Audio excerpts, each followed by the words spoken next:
Prove you the one of my friend. Stay safe, burn your soul. Understand how you find some. I swear there's nothing no more. Children don't know like the sun. You always get to help me raise. Almost like the seasons for you. And I need together. Promise to be in your hands. Can't see where it goes. There's a funny foundation. Somebody's on the ground. And I'm ready to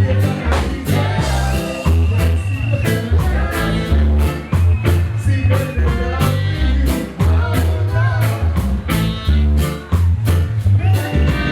Every time when I talk to a woman, everybody thinks I'm weird.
Some criticize and say I think you're kinda easy. Let them see where it goes. Secretly loving you. Could I never live so? Alright, put up! Put up! Greetings. My name is Tony Rebel and you're in tune to ForYouEntertainment.com. And every time when I talk to a woman out there, everybody claims that me there with her. Let me tell you. Speak with Tony Rebel. Mr. Rebel, I'd like to welcome you to ForYouEntertainment.com. Thanks for having me. Thank you very much. So I noticed that you have a few stage names before you settle on Tony Rebel.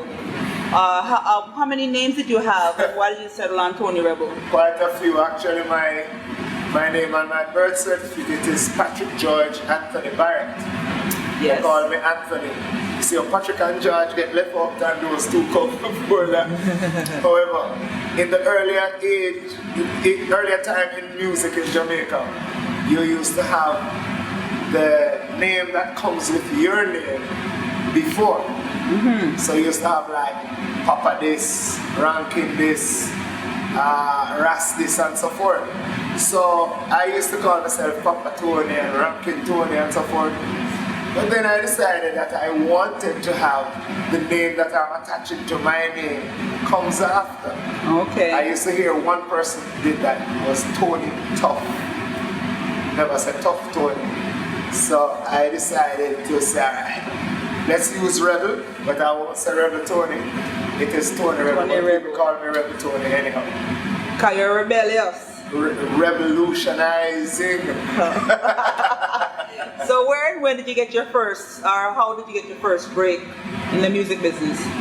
Well, actually in 1983, I won a DJ contest in Manchester and came Sugar Minot? No, not yet. Okay. Came second in a pop and variety. I was singing. So I sing and I DJ and won one and came second in the other. When I went to Kingston, I lost. I didn't place. Kingstonian them have it pot. I won DJ contest the next year again, 1984, and I came third in singing, and I went to Kingston and lost. So it looked like the competitive things were not for me. Wow. So I left to Kingston and went to Sugar Minot. He had a song called Youth Promotion. Yes. And so I was there a little while with Tenasa and everybody, and Coleman and Daddy Freddy and Sugar Minot himself, and most of all the artists, like Little John were there, Tristan Palmer, Junior, everybody, especially on Thursday night. When you go to Robert Crescent, below where RGI is, it's like it is always filled with artists. And because I was a part of that crew, I used to get a chance to expose. After a while, that never to work out, so I went back to country and did some farming. Don't ask me what I planned. Because I'm not sure. Were you a pharmacist? Were you a pharmacist? That too. Okay, okay. But if you ask me, I'll talk. So don't ask me, and it's not everything. Good. Might be No, I won't ask you. I'll leave that alone. But I understand. Right. So after a while, I decided to leave the farm and then go back to town. And when I went back to Kingston, I recorded for Striker Lee, Rowan and Doyle Department, Garnet Silk. At the time, it was called Bimbo. If you look on the internet, you'll find an album by the name of Dancehall Confrontation. That was one of the things that we did from that time. That didn't work at the time either. But in 1988, somebody introduced me to Donovan Jermaine, did a few songs for him. In 1990, I did Armor, and the rest is history. Nice, nice. So from your first release single, which was Casino, in 1988 to now, I did my research on you, trust me. Right. How has the business changed in your eyes? Hold on. One correction to your research. It was in 1984 I did that. Well, they need to correct it on the internet. Yes. Casino. Okay. Right. So how has it changed? It has changed tremendously. Can you put some words to it for me? When I was just in the business, getting exposure is like, first of all, it was vinyl that was selling. Because of the technological advancement, things has changed tremendously. It's all digital now, no more analog. Definitely. Also, when we were coming into the industry, we had to learn on sound system. Yes. We spent nights upon nights practicing to get our craft together. I used to DJ in Toronto back in the days. Okay, so you know what I'm talking about. So I know exactly what you're talking about. I used to go on the mic and I used to chant the mic too many nights, you know? So write my lyrics and clean up paper and going on, you know? And sometimes you have to be spontaneous. Exactly. Because they play the front of the song, and then when they turn and play the version, you have to find something to ride the rhythm. And it's totally different now. A man going to a studio now, and he's off key, and because of Melodyne and some form of technology, they can straighten it out and sound like the world best song. It's just like this, because when you used to do 35mm camera, if your picture bad, you pay probably $200-300 and you fix it. But now, you know, Photoshop, and the ugliest person can look nice and smooth. Yeah, definitely. I understand. So that's the same thing happening in the industry. And next thing that happened now is that we used to make money from records because there was not so many things around to pirate a song once you make it. Nowadays, if you make a song and you put it up on the internet, everybody. It's done. Yes. And so money is not made so much from recording itself, but it has an advantage because it exposes you and then you can go and do shows and make money. Okay, so according to Wikipedia, right, you're noted as one of the few dreadlocks cultural DJs of the Ragga era. And according to the way they define Ragga is ragamuffin music. How do you feel about that label? Well, tell Wikipedia me and a dreadlocks, me a real Rasta. He's a Rastafari. And whosoever write that must come and interview me and ask me. They don't define what I do. This is your opportunity I here. don't know what they define as raga, but I am a Singh. I have created that word. I created that style. And You started as a singer and then they said you moved to Sing J, but then on the third or fourth, I saw Raga. well, one time I signed to Columbia Records and I used to do interviews like plenty. And most of these people want to ask me, what style of music do you do, Tony? And just out of spontaneous vibe, I used to say I sing and I DJ, so you could call me a Sing J. Okay. So I used to say that if you look all over the internet, you'll find out that they say I'm the father of Sing J. But no, it has become a genre. Yes, Where it has. it's different now. Sing J is a part of the thing. So if Wikipedia mean that I was there from in the 90s and the 80s and I used to listen to the guys in the 70s, fine, if that is what they're talking about. I really don't understand. I am one of the raga DJ. No, let me define and tell you who I am. I am Tony Rebel, a Sing J, one of the most cultural and authentic artists out of Jamaica. One of perennial as the grass, continue to motivate and inspire people all over the world. My mission is to bring peace, love and harmony to the family of humanity. Remind those who forget, strengthen those who are weak, teach those who don't learn anything. And if you are dead spiritually, we have plans to resurrect you. So in 1994, you founded your own record label, Flames. Yes. And at the same year, you started the reggae festival, the Rebel Salute. Yes. What made you decide to embark on those endeavors? Well, I remember when I was with Columbia Records, I used to in the A&R office like every day, just watching what she was doing, and realized that even though it is Columbia Records, it is not doing anything much more than what we think about doing. And I remember I did a song with Queen Latifah and I went over to Motown and I was watching the history. And they said that is that thing that started on The basement. a basement. Yes, yes. So I was there and I'm like, but I could do this. Because I never see the A&R do much more than what I know I could do. So I remember that every journey begins with a single step. So I went back to Jamaica and made my first step in terms of setting up an office and all that stuff and trying to do things on my own. For Rebel Salute, it wasn't any plan. I was born on the 15th of January, incidentally like Martin Luther King.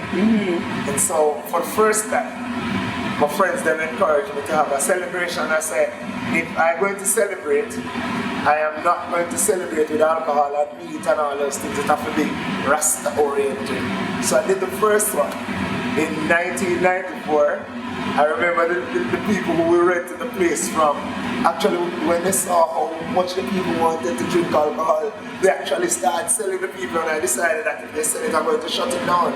Because some of us have to stand for something, because when you stand for nothing, you will fall for everything. Correct, and correct. so the first one happened, everybody said it couldn't happen. However, it was so packed and people enjoyed themselves so much. Garnet Silk was there. He was on a hiatus and he came out and performed for that one. And from that, the people just can't get enough of Rebel Salute. That is how it started. And I want to let you know that Rebel Salute, we don't sell alcoholic beverages. We don't sell meat. The artist that performs and Rebel Salute must inspire them, must motivate. Incidentally, my friend still performed down the other day, mash up the place, right? If you're going to perform on Rebel Salute and you are like a beanie man who do other songs and really entertaining, we ask him to be Moses Davis. If my father is going to perform, we ask him to be David Brooks. And you know how Lady Saw can get on that? We ask her, please be Marian Hall for us. Yes. So that is the kind of thing. Rebel Salute have that kind of standard where that is what is expected, the people expect that, and that is what we give to them. I would love to take that in.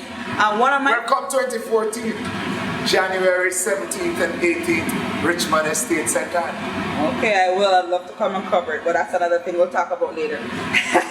One of my favorite songs, right? And I know my friends, there's a friend I have and he sings it all the time, you know? Just a Friend, right? Yes. And so I just want to know, did something directly happen to make you have to reply with that song? Well, Because your friend still sing a song, you know, about, what is the song name again? Confrontation. Yeah, Another Confrontation. Right? And I think he got caught up in something. I won't say Okay. what. I'm just wondering if something like that happened to you and you're doing a direct reply by well, just a I friend. did chatty before that. You can't live in peace. Right, which is a similar thing to it. However, the truth is, the singer by the name of Swade actually wrote the singing part of that song. Came to me and told me that he had a wonderful song and he would want me to be a part of it. And so I listened to it and told him that I would put some verses on it and let it become a hit. And I did. You did? Because I understood the idea. Because it really happened to me all the time. See, that's what I thought. Because only when you go through something, Yes, you come out yes. and you know exactly what it is. It happened, You know? It happened. Okay. Here these are my best friends. Some of my best friends. What? This is something that I found incredible. Just last month, Yes. you became a sworn justice of the peace. Really? That's what it I says. And it says, and so I want to know, like, what is the connection with your music or to music, and what do you plan to do with this? Yes, Is it like, is this like a thing that you're gonna do after you leave the music business? You want to be a JP or? I am a J. I know, but is this you're gonna But I don't practice? need the music. So what kind of question that? No, but I not just need the wonder. music, So but what? I am practicing now. You're practicing I am now? multifaceted. Okay, so you're doing weddings, you're doing all kind of things then? No, that's not what I really do. What Okay. happens is that as an artist, most times to get your picture stamp, you have to go to a JP. To get letter signed, JP is always You cut there. out the middleman. Not really, it's just that I have gotten so much from the people of Jamaica that I want to give back. Because it's a voluntary service. And so they asked me to do it, they recommend me. I was accepted, and so I trained for 7 weeks. And yeah, I am a trained JP. Okay, One so who can try you in court. you won't need to But try one with who court. can also give you bail and take caution statement and sign your documents and so. So yes, I am doing that now. People are coming to me. Yeah, that People was who sometimes maybe go to some people and they ask them for money or so. But it's a voluntary you do service. voluntary. That was And I want to train more, to go to mediation Okay. and court and so. Because but that I don't want to do it after music because there's no after music for me. I am music. music is your life, right? I am. If I walk is music, if I talk is music, you know that. Yes. Well, that was the next part of my question. Are you currently practicing? But you just answered that, so Yeah man, I am practicing. thank you. So could you do me a favor and share with foryouentertainment.com your views or something unique about Tony Rebel? I know that you're a JP, so you know. I know that you do Rebel Suit. There's a lot of things that the audience know about you, Yeah. but I need Some something things they don't know. unique that Alright. they don't know about. Alright, maybe they don't know that in 2002, the government and people of Jamaica gave me the 5th highest honor that you can find on earth, Order of Distinction. So now when I write Patrick Barrett, OD, JP. Maybe they didn't know that. And I'm also an ambassador for the Governor General. He has organization, and myself and Yuan Blake, fast runner, and some other people, I believe it is, I believe foundation, and we are some ambassadors for him. But add to that, one of the things that maybe a lot of people don't know and they should know, that I am an avid reader who read actually every day because I write. So when I read, I learned Expand your knowledge. words, expand my knowledge. Your And vernacular, and I think it's called. Yes, my vocabulary. I am very much interested in what I eat and what I drink. I don't eat things that has face, and good, you can think about it. And I am a vegan who likes to deal with natural food and natural juices. I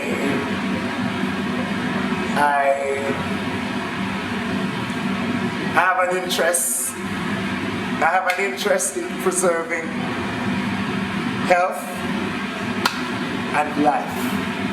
And so I encourage people not to only eat things that is cooked, because everything that is cooked over 120 degrees, the nutrients dies. When you eat that, your body is so sensitive that it goes down without digestive enzymes, and your pancreas makes it. But your pancreas is supposed to make insulin and supposed to regulate your sugar content. So when it works double or triple for over 20-30 years, it dies. Whenever it's dead, you become diabetic. And from diabetes to all sorts of different things. I'm going to tell you, especially the Monday, say you have to work away from that. So we encourage people to eat fruits, vegetables, drink enough water, get enough sleep, stay away from smoking, and stay away from all cool oil. That kind of come away as a Rasta man. I tell a man stay away from smoking. Someone gonna say, Tony Rebel, you smoke herb. This is what you must know. Me not smoke. So that is very unique. Rasta man don't smoke weed. But I'm an advocate for weed because weed can make 25,000 different products. Nice. So much that I don't destroy it with fire. What you destroy it with? I don't destroy it at all. Do you drink it in tea or? I do that. Okay. And I also wear the clothes that is made from it. Okay. Did you know that the first constitution in America was written on hemp paper? Yes. And they planted ganja so much in America in certain places like Hempstead. They call it Hempstead. They planted so much hemp. Hempville. There's enough hemp they used to plant. Sounds like the Hamptons. Let me tell you. But look how much them you can plant it certain amount in America and in California and certain states. You know. Okay. Them send people to come mash up for in Jamaica. So then you can plant it. So Kind of rebellious, you know. If you allow me to talk, we talk weird things. talk up the things there, Mr. Rebel. So I wanted to know something. This is my second last question before people kill me off. I'm a good man. I want to know how you are in terms of the younger artists, because the other day I was talking to some of the artists here, like Sassafras, Lord Sassafras. I also had a chance, Tristan Palmer was here last week, I met him. There's been like 2 or 3 artists, right? I even saw Junior Reid earlier on, and he's one of the only ones that do not have an issue, let's say, with the younger artists because they embrace him. But like Sassafras and Tristan Palmer echoed that the younger artists seem to have forgotten the foundations laid for them. And you know, No, if an artist is being disrespectful, I can't agree with an artist to be disrespectful. Because wherever the foundation is laid, that is where you have to build on it. no, it's not that they're being disrespectful to the individual artist. What it is like they probably think that they're the ones that lay the foundation. They make reggae what reggae is. Yeah. And without people like you, foundation like I don't you. worry about it. Because if you see a house over there and you never build it and you start going like it's yours, is you going to look like fool. So if you don't know your history, you don't even know where you are, much more where to go. But as I said though, I would not knock a young artist. What I would do is actually help to guide them, and which I do. You know what I mean? And from time to time, the music space is one that filled with ego and all sorts of stuff. So sometimes you see a young artist come in and him start make 40,000 in one show and 30,000, and you might have lots of experience. You can't, if nothing to want, not to act for him, you can say, make more money than you. But after a while, he will listen. So when you see him in that mood, you just leave him alone. Or if you get a chance to talk to him, you tell him that music and life itself is more than money and more than hype. Life is about substance and it's about humility. He that humble shall be exalted. If you exalt yourself, you become a base. So we kind of always let people know that through our music. But if them get a chance to talk to, we talk to them too. But we don't condemn. You know what I mean? Because, you know, the best of us have mistakes. So, you know what I mean? Allow them, they will grow. Because maturity is another thing too, you know. When the more they get mature, the more they get into themselves. Them go abroad and them say that, look, this is our music, this is Jamaican music. Everybody will play in the same venues. Yeah? Yeah. And you will go as much as where Bob Marley and Jimmy Cliff and all these people go to. So if you aspire to do that, it's not about disrespect. It's about following the trend that was set for you. And we expect you to be creative. But if you see the landmark lay down, don't try to move away from that. You can't reinvent the wheel. Amen. Something else you're going to have. But I love the young artists. As a matter of fact, I have some young son and a young daughter where I go mash up the world. Can't wait to see them. Yeah, well, if you look on Rebel Salute, you might see one of them who are called up sometimes. Okay. So now, what is next for you? What is next for the Rebel? The Rasta live one day at a time. So, tonight, just sleep. Rise up tomorrow morning, Saturday. I didn't mean it like that. I mean in your career, your music. So what I want is me to next? prophesy and predict. I would like to know what direction you're planning to go or what you want to see, let's say for yourself in the next 5 years. Well, for me, for the next 5 years, hope that albums will be out. I'm currently working on one. I completed Queen Africa's new album now, also for VP, because we produce like that and write good music like that. So we are working. Flames production? Yes, it's Organic Heart now. So that's what we're doing right now. We hope that Rebel Salute can expand. We have done that this year and hope that next year we can do even better. And this morning me and Ryan was talking, and we were talking about books. So, and we have some ideas, so lots of that will be happening. So it really sounds like this Rasta doesn't live one day at a time. This Rasta actually has a plan. No, Rasta has a vision. Okay. But Rasta live one day at a time. Okay. Because you can't live more than one day at a time now. Because I'm born tomorrow, you know. Because every time you go to tomorrow, tomorrow is always a today. That's true, that's true. Never get tomorrow, you know. That's true. Well, I'd like to take this moment just to say thank you for youentertainment.com. Tony Rebel, we really appreciate you speaking to us. See you, no give thanks.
This is a ghetto people song, we can sing this song.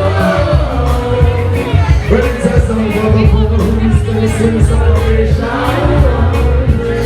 This is a ghetto people song, we can sing this song. But it's a song for the poor who's facing separation. So we said, if Jah is standing by